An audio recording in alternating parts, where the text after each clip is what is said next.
Hi friends, welcome to my honey stories. నేను మీ Lakshmi. Mister monster 134 episode. వాడు మగవాడు కాకపోవటం నాకు సంతోషమే తెలుసా? ఎందుకంటే మనసులేని మనువు నాది. వాడు ముట్టుకున్నా గుండె రంపపు కోత అనుభవించునేమో అంటూ ఏడ్చింది వాసంతి. వసు, ఏడవకు, ఇన్నాళ్ళు ఏడ్చింది చాలు అని భుజం చుట్టూ చేతిని వేసి దగ్గరకు తీసుకున్నాడు. ఆ స్పర్శలో ఎంతో ధైర్యం వచ్చి కళ్ళు మూసుకొని అలాగే ఉండిపోయింది వాసంతి. గతించిన వాటి కోసం ఆలోచించినా మనం మార్చలేము వసు. అది గుర్తుంచుకో చాలు.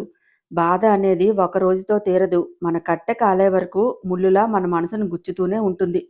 మరపు అనేది మనిషికి దేవుడిచ్చిన గొప్ప వరమనే చెప్పొచ్చు. అందుకే నీ మీద ప్రేమ మరుగై నీరజని నిజంగానే ప్రేమించాను. తన తప్పుల్ని కూడా ప్రేమించానంటే అర్థం చేసుకో. కొన్ని నా మిస్టేక్స్ కూడా ఉన్నాయని చెప్పొచ్చు. తన సంతోషాలంటూ ఏవేవో పిచ్చి వేషాలేస్తుంటే ఖండించకపోవటం నా మిస్టేక్. ప్రేమిస్తే చాలదు, దాన్ని ఎక్స్‌ప్రెస్ చేయాలి. అప్పుడే ఎదుటి మనిషిలో మార్పు వస్తుందేమో అని నిట్టూర్చారు శారదగారు. పైన టెర్రస్ మీద తిరుగుతున్న సాతాన్, లాన్‌లో కనిపిస్తున్న శారద వాళ్ళనో, జై వాళ్ళు అనుకొని పొరపాటు పడి కోపంతో వాల్‌కి పంచ్ ఇచ్చాడు. ఇది మరీ బావుంది వీడి పనే. అయినా తన భార్యతో ఉన్నాడు జై. మధ్యలో వీడికేంటట నొప్పి? కారు పరుగులు తీయిస్తూ చెప్పమ్మాయ్, ఎక్కడికి వెళదాం అని అడిగాడు జై. ఎవ్వరూ లేని ఏకాంతం, ఎత్తైన శిఖరం, చుక్కలు కూడా చేతికి అందేలా ఉండాలి. చల్లని పిల్లల తెమ్మెర తనతో పాటు ఎన్నో సుగంధాల్ని మోసుకొచ్చి మనల్ని స్పృశిస్తూ అల్లరి పెట్టేలా ఉండే ప్రదేశానికి తీసుకెళ్ళు అని తన్మయత్వంగా చెప్పింది మిథున. చిన్నగా నవ్వి, నీలో మంచి కవయిత్రి ఉందే అన్నాడు జై. అలా అని నిన్ను వర్ణిస్తూ కవితామాలిక అల్లి మెడలో హారంలా వేయమంటావేంటి అని నవ్వింది. అరే, నీలో ఉన్న టాలెంట్‌ని నేనే కదే గుర్తించాను. మరి చెబితే తప్పేంటి అని కళ్ళెగరేశాడు జై.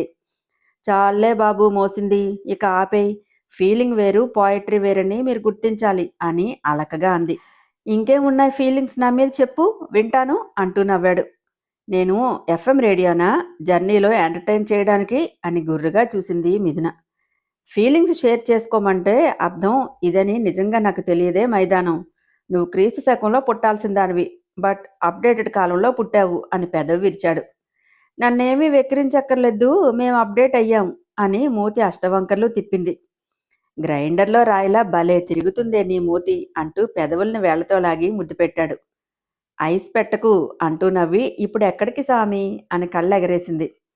నువ్వు చెప్పిన కొండలు గుట్టలు ఇప్పుడు ఎక్కే పరిస్థితి అయితే కాదు, జస్ట్ అలా అలా తిరిగి వెళ్ళిపోదాం. ఈ వీకెండ్ అమ్మ డాడ్తో కలిసి కొడైకెనాల్ విజిట్ చేద్దాం. ఎలానో వేసవి వచ్చింది కదా, సరదాగా 2 డేస్ ఉండి వచ్చేద్దాం. నీ విష్ కూడా తీరుతుంది, ఓకేనా అన్నాడు జై. నిజం చెప్పు, నా గురించా లేక అత్తమ్మ మావయ్య గారి గురించే కదూ అంది మిథున. వాళ్ళిద్దరి లైఫ్లో చిన్న చిన్న హ్యాపీ మూమెంట్స్ లేవు బేబీ.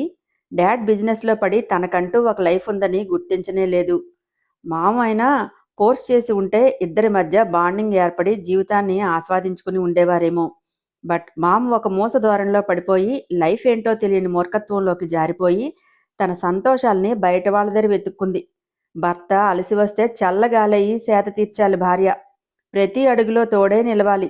చదువుకుంది కానీ ఏ రోజు డాడీకి చేదోడు వాదోడు అవ్వలేదని చెప్పొచ్చు. నాకైనా ప్రేమ పంచిందా అంటే అదీ లేదు. అమ్మకైతే ఎందుకు పనికిరాని ఒక యూజ్లెస్ ఫెలో భర్తగా వచ్చాడు. వాడి గురించి బయటకు చెప్పలేక తనలో తానే నలిగిపోయిందావిడ.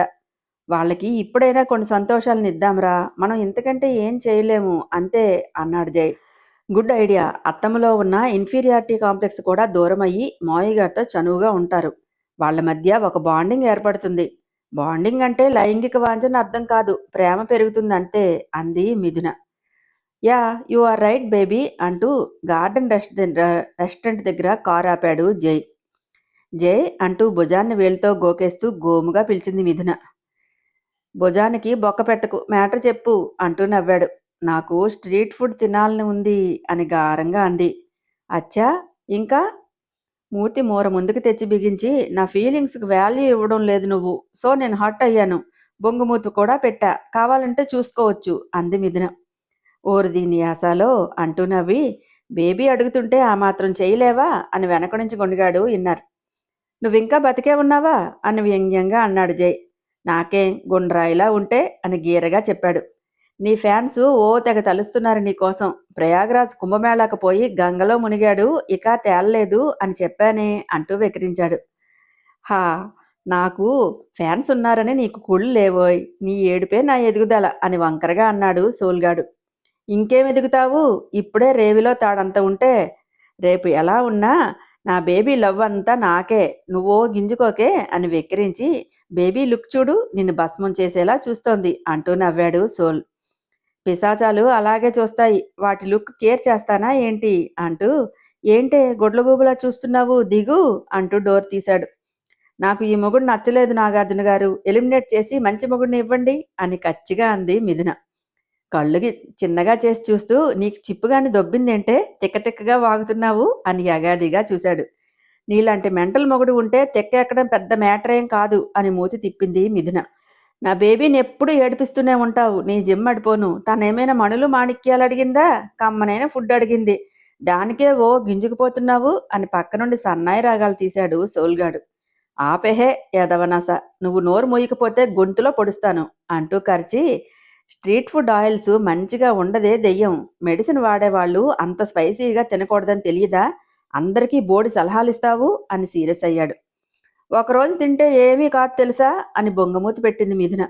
ఓకే వెయిట్, ఇక్కడ తిన్నాక పొట్టలో కొంచెం ప్లేస్ ఎంటీగా ఉంచుకో. అప్పుడు స్ట్రీట్ ఫుడ్తో పూరిద్దువు గాని. పద, గంగాలమ్మలా పడిపోతున్నావు వాయించేవాళ్ళు లేక అని గుర్రుగా చూశాడు జై. చిన్నగా నవ్వుకుంటూనే పెదవులు చెంపల వరకు సాగేసి ఇకిలించి అయితే నా వాకే పద అంటూ హుషారుగా దిగింది మిథున. కన్నింగా నవ్వుకుంటూ పదవే, నాకు తెలుసు కదా నిన్ను ఎలా ఏమార్చాలో అనుకున్నాడు జై. ఇదంతా తొండి, బేబీని మోసం చేస్తున్నావు నువ్వు అంటూ గొంతు చించుకున్నాడు సోల్గాడు. ఎల్లేహే నీ అతి అని గసిరి వెనకే వస్తే వేడివేడి సూపులో ముంచుతా చూసుకో అని స్టైల్గా చెప్పాడు. నన్నే సూపులో ముంచుతావా, చూడు నిన్ను ఎలా ఇరిటేట్ చేస్తానో అని వేళ్లకంటే ముందే వెళ్ళాడు ఇన్నర్. బుక్ చేసుకున్న టేబుల్ దగ్గర కూర్చొని చెప్పవే ఏం తింటావు అన్నాడు. జై ఏం బాగుంటాయి ఇక్కడ అని మెనూ కార్డ్ తీసింది. ఫస్ట్ మటన్ సూప్ ఆర్డర్ ఇద్దాం అంటూ బేరర్కి సైగ చేశాడు. అతను వచ్చి ఎస్ సార్ అని వినయంగా అడిగాడు. సూప్ చెప్పి ఫస్ట్ ఇది తీసుకురా, నెక్స్ట్ ఏం కావాలో చెప్తా అన్నాడు. ఓకే సార్ అని బేరర్ వెళ్ళాక తల తిప్పి చూశాడు. సోల్బాబు మిథున ఒడిలో సెటిల్ అయ్యి తన పెదవులను వేళ్లతో లాగుతూ భలే టెంప్టింగ్గా ఉన్న ఈ బేబీని లిప్స్ బాగా పడిన స్ట్రాబెర్రీస్లా అంటూ ఊరించాడు. కోబ్రాలా బొసకొడుతూనే నీకొక్క క్షణం టైం ఇస్తున్నా, ఇక్కడ నుండి పోలేదు అనుకో చంపి బొంద పెడతా చూసుకో అంటూ ఫైర్ అయ్యాడు జై. ఉడుక్కోవటం చూసి సన్నగా విజిల్ వేస్తూ నేను పోను, బేబీని చాలా మిస్ అయ్యాను అని బొగ్గలు నిమురుతూనే మిస్ యూ అంటూ పుచ్చుకుమంటూ ముద్దులు పెట్టాడు. అబ్బా ఎంత సాఫ్ట్గా ఉన్నాయో గులాబీ రేకుల్లా అంటూ నవ్వాడు. రేయ్ నా పేషెన్సీ టెస్ట్ చేయకు చెబుతున్నా, ముందే లే ఒడి నుండి అని కరిచాడు. ఆహా నేను లేవను, బేబీకి ఇంత దగ్గరగా ఉంటే స్వర్గంలో ఉన్నట్లుంది అని గారాలు పోయాడు. ఇదెక్కడ రంకమొగుడు తద్దినం రా సామి, రేయ్ అది నా పెళ్ళాంరా అని ఈడియట్ వదలరా అంటూ అరిచాడు. అరవకు, నీ వాయిస్ పైకి వస్తే నీకే బొక్క చూసుకో. బేబీని తిట్టావనుకొని నన్ను ముంచుతా అన్న సూప్ బౌల్లో నిన్ను ముంచి లేపుతుంది చూసుకో మరి అని వంకరగా అన్నాడు సోల్గాడు. ఎదవ పగ పట్టేశాడు అంటూ పళ్ళు పటపటా నూరాడు. కన్నింగా నవ్వుతూ ఏంటి అలా చూస్తున్నావు, ఎవరో పరాయి వాడు పట్టుకున్నట్లు. నేనే నువ్వు, నీలోనే నేను ఉన్నా ఫ్రెండ్, మరచితివా అంటూ సాగేశాడు సోల్. టైం చూసి వాగుతున్నావు కదా, నీ పని ఇలా కాదు, చంద్రముఖికి నిన్ను ఆహారంగా పడేస్తే దోల తీరిపోతుంది, అప్పుడు ఏడుద్దు గాని అన్నాడు. అబ్బచ్చా వణుకుతాం మరిక్కడ కంత్రీజై సోలమ్మా, బయటపడ్డాలుండవు భయపడ్డాలుండవు, భయపెట్టడాలే ఇక్కడ అంటూ కాలర్ ఎగరేసి ఏడవకు పోతాలే లాస్ట్ కిస్ అని మిదిన పెదవుల మీద గాఢంగా బుంతు పెట్టి మాయమయ్యాడు. చేతి మీద తడుతూ ఏంటి జై ఆలోచనలు ఎక్కడ ఉన్నాయి, ఎన్నిసార్లు పిలవాలి, పలకవేమసలు అని విచిత్రంగా చూసింది మిథున. ఏం లేదు ఏదో ఆలోచిస్తున్నాలే అంతే అంటూ నవ్వు నటించాడు జై. నీ మైండ్ నిజంగానే దొబ్బింది అని పెదవి విరిచింది మిథున. సూప్ తాగాక స్పైసీగా లేని ఫుడ్ ఆర్డర్ ఇచ్చాడు. మిథున ఏవేవో మాటలు చెప్తుంటే అలాగే చూస్తూ వింటున్నాడు. అంతలో ఫుడ్ రావడంతో తనే స్వయంగా తినిపిస్తూ ఈ వీక్లో ఆదిత్య వీసా కన్ఫర్మ్ అవుతుందే, నెక్స్ట్ విన్ని అంటూ మాటల్లో పెట్టి అన్నీ రుచి చూపిస్తూ బొజ్జ నింపేశాడు జై. బాబో ఇక చాలు నా వల్ల కాదు అంటూ ఆయాసపడింది మిథున. కింద పెదవి బయట చేసుకుంటూ స్ట్రీట్ ఫుడ్ కావాలే నీకు అని మనసులో నవ్వుకొని తను తిన్నాక ఐస్ క్రీమ్ తెప్పించాడు. నాకు వద్దు నువ్వు తినే జై, బయట ఎగ్ నూడిల్స్ తినలేను నేను అని బాంబు పేల్చింది మిథున. దెబ్బకు పొలమారి ఉక్కిరి బిక్కిరవుతూ తేలకళ్ళు వేశాడు జై. జాగ్రత్త జై పొలమారింది అని తల మీద తడుతూ అమ్మమ్మ తలుచుకుంటున్నారేమో అని ఇన్నోసెంట్ ఫేస్తో చెప్పింది మిథున. గుర్రుగా చూశాడు. కలువల్లాంటి కళ్ళని ఎగరేసి, షాక్ అయ్యేవా బిడ్డా, నీ జిమ్మిక్కులు నా దగ్గర అంటూ నవ్వింది. రాక్షసి, డెవిల్, పిశాచి అంటూ కరిచాడు. థ్యాంక్స్ అని టెంపర్గా చెప్పి పైకి లేచింది. బేరర్ రాగానే, బాబు ఈ ఫుడ్ అంతా ప్యాక్ చేసి ఇవ్వమ్మా అంది మిథున. ఆమె వైపు అయోమయంగా చూశాడు బేరర్. ఏ మిథు, ఏమంటున్నావు అని కంగారుగా అన్నాడు జై.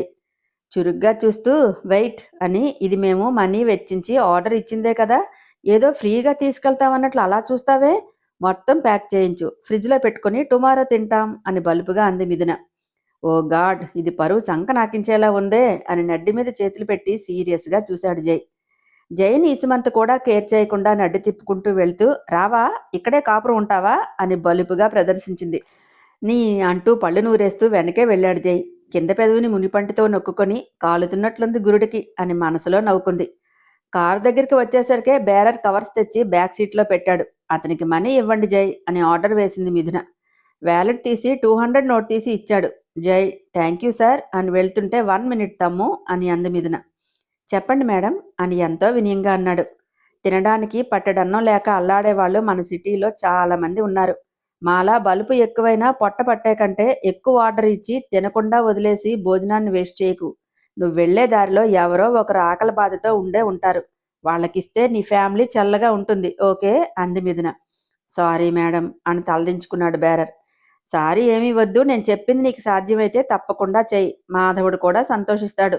నీ శాలరీ ఏమీ ఇవ్వక్కర్లేదు, పడేసేది అలా ఒక వారం వెయ్యి చాలు అని నవ్వి డోర్ తీసుకుని కారెక్కింది మిథున.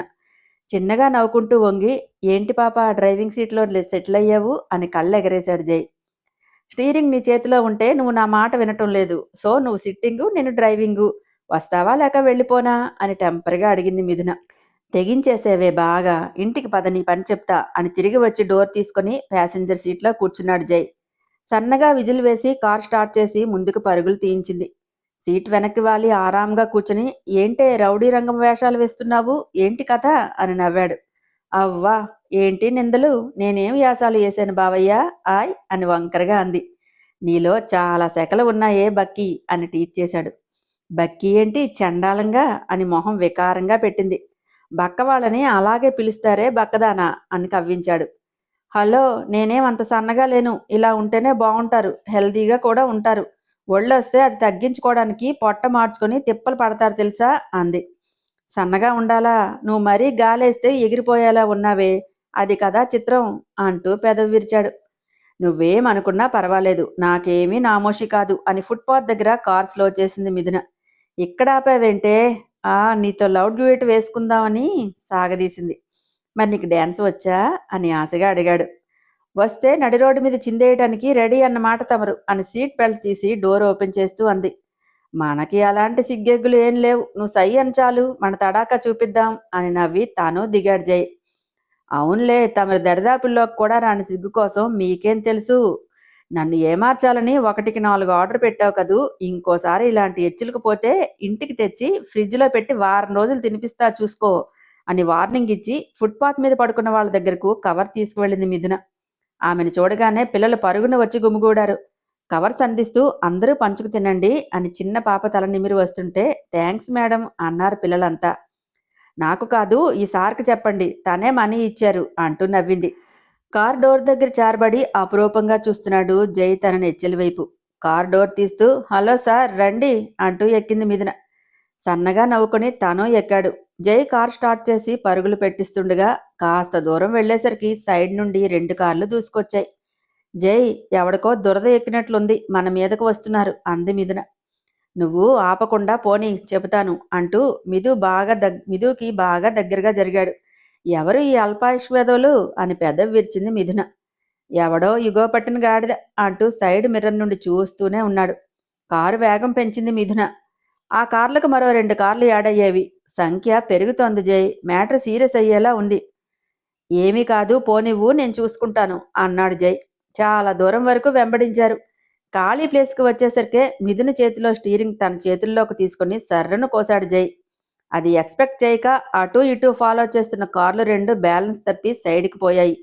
మిథు బ్రేక్ వేసి కార్ స్లో చేసింది. నువ్వు కిందకి దిగితే వాళ్ళకంటే ముందు నిన్ను ఉతుకుతా చూసుకో అని డెడ్లీ వార్నింగ్ ఇచ్చాడు జై. అడ్వెంచర్ చేసే ఓపిక నాకు లేదు, కానీ నువ్వు చూసుకో అంటూ రిలాక్స్గా సీటు వెనక్కి వాలింది మిథున. గుడ్ గర్ల్ అని బొగ్గలాగి డోర్ తీసుకొని కిందకి దిగాడు జై. బాగా బలిసి గీసి కాల్చిన పందుల్లా రఫ్నెస్తో ఉన్న వాళ్ళందరినీ తన ముందు నిలబడి 15 మంది పైనే ఉన్న రౌడీల్ని చూసి నొసలు చిట్లించాడు జై. హాకీ స్టిక్స్, చైన్స్, రాడ్స్ తిప్పుతూ తమ బలాన్ని ప్రదర్శిస్తున్నారు ఒక్కొక్కళ్ళు. ఏరా అబ్బాయిలు, రౌడీ చందాలేమైనా కావాలా అని వంకరగా అడిగాడు జై. కాస్త దూరంలో కారులోనే కూర్చొని చూస్తున్నాడు. హాయ్ ఫ్రెండ్స్, నా ఛానల్ నచ్చితే కనుక లైక్ చేయడం, షేర్ చేయడం, సబ్స్క్రైబ్ చేసుకోవటం మర్చిపోకండి. పక్కనే ఉన్న బెల్ ఐకాన్ని ప్రెస్ చేయండి. నెక్స్ట్ అప్డేట్ కోసం వెయిట్ చేస్తూ ఉండండి.